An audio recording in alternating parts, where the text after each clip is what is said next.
how we got our second dog, Poppy. A few months before my sister Faith and I graduated from high school, we noticed that Georgie seemed sadder than usual. She spent a lot of time just lying around, moping like this.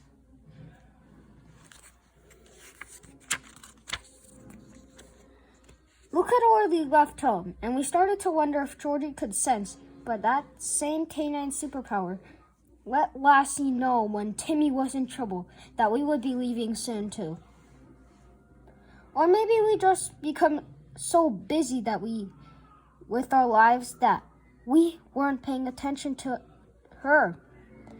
We could think of several reasons she might be despondent, and all of them made us feel guilty. My little sister, who lives by the motto, "You can never have enough animals," suggested that getting another pet would make Georgie happy. She needs a dog friend to play with her.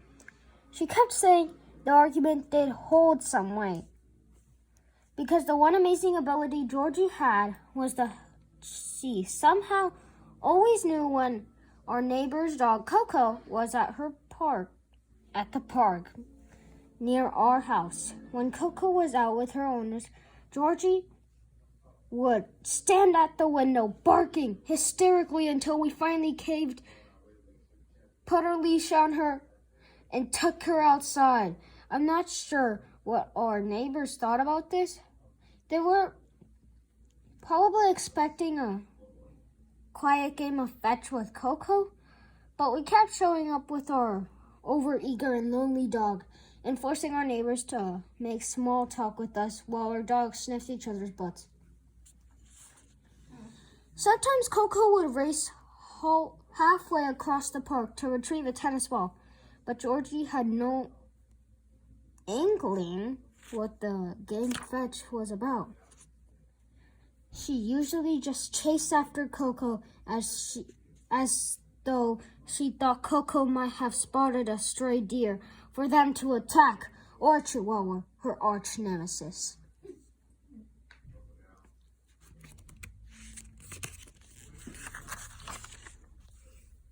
Coco didn't mind dashing along after her. We became good friends with Coco's owners, but you can only force the neighbor's dog to spend so much time with your dog before you become one of those people. Our family was already dangerously close to falling into the cat eagery because we had so many cats living in our backyard that it seemed like we were hoarding them.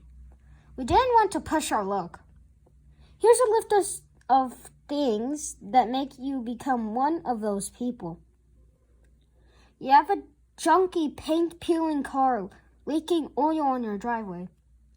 You ask the neighbors if you can put some of your trash in their cans. You make the neighbor's dog have play dates with your dog.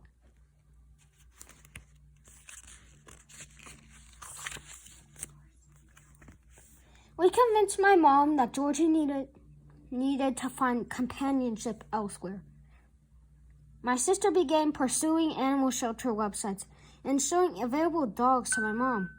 Adopt Me loves to eat bees. House broken. Sex, no. Adopt Me, please. Loves kids. House breaker. Sex, ? And every single one of them was the most adorable thing on the planet. Finally, one day while my father was away on a business trip, my mother said we could go to a shelter just to look at the dogs. Fun fact, 3 out of the 4 dogs in our family has ever owned were acquired while my father was out of town. My dad likes dogs. He just doesn't like the added responsibility. Anyway, we took Georgie with us because we figured that we would need to know how she got along with any potential candidates while we just looked at the available dogs. Georgie was very excited to go to the shelter because she'd never been stuck in dog jail herself and knew only that it was a place with a lot of very excited dogs behind bars. The first thing Georgie did to introduce herself to her new potential friends was to poop on the floor. I don't recommend this technique when you meet new people. It usually won't have the results you desire, but who knows? Maybe give it a try. A lot of dogs were large, and we didn't think Georgie would like being knocked out of her awful wolf status.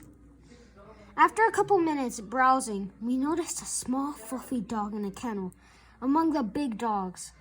Now, I don't mean to use the term love at first sight loosely, but it basically looked like this.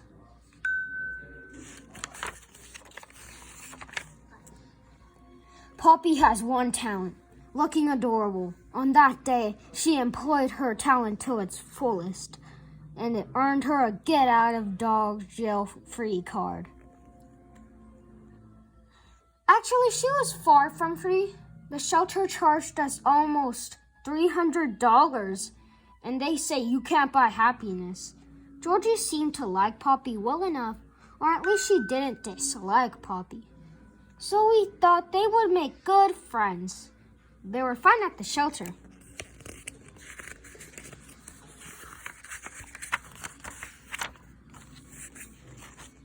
They were fine on the walk to the car.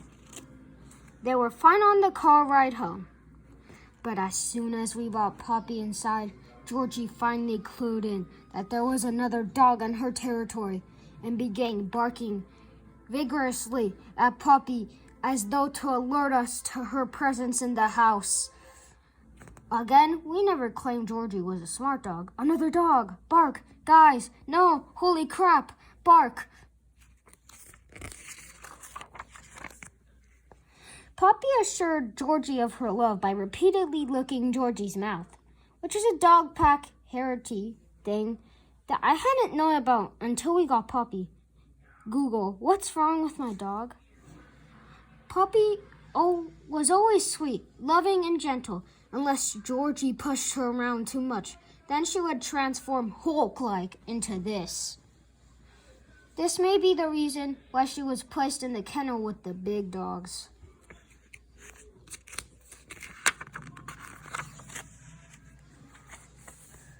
She also growled whenever anyone tried to pick her up. This caused problems. When she wanted to get on my bed, since she couldn't make the jump, we actually bought pet stairs that the dogs could just walk up to my bed by themselves. Unfortunately, neither of the dogs was smart enough to figure out how to use them, even though we have stairs in our house. And we ended up returning them, the stairs, not the dogs. We'd asked the lady at the shelter if Poppy was house trained. The lady said they didn't know because Poppy was a stray. We soon learned that no. Poppy was definitely not.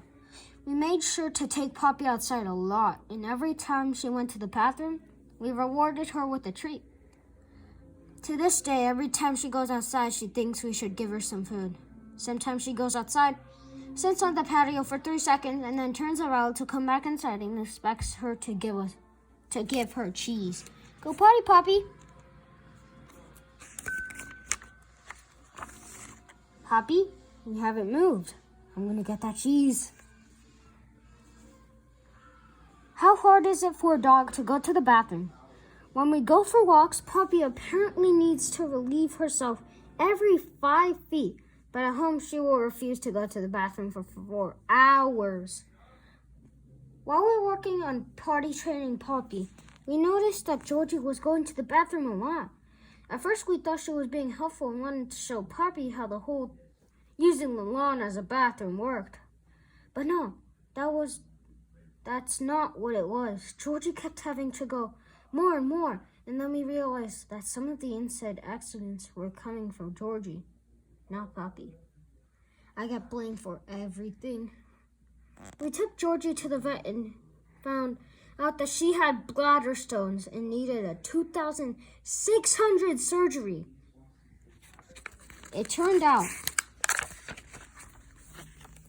that earlier, when she'd been lying around and acting despondent, she hadn't been lonely or complaining us leaving home. She'd just been sick.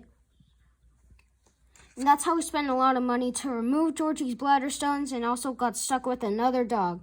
But we love Poppy, and despite her anger issues, she and Georgie were great friends, so that worked out pretty well.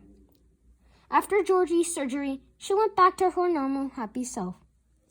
I'm not sure how sad she was when Faith and I left for college, but she and Poppy certainly were happy whenever we came back.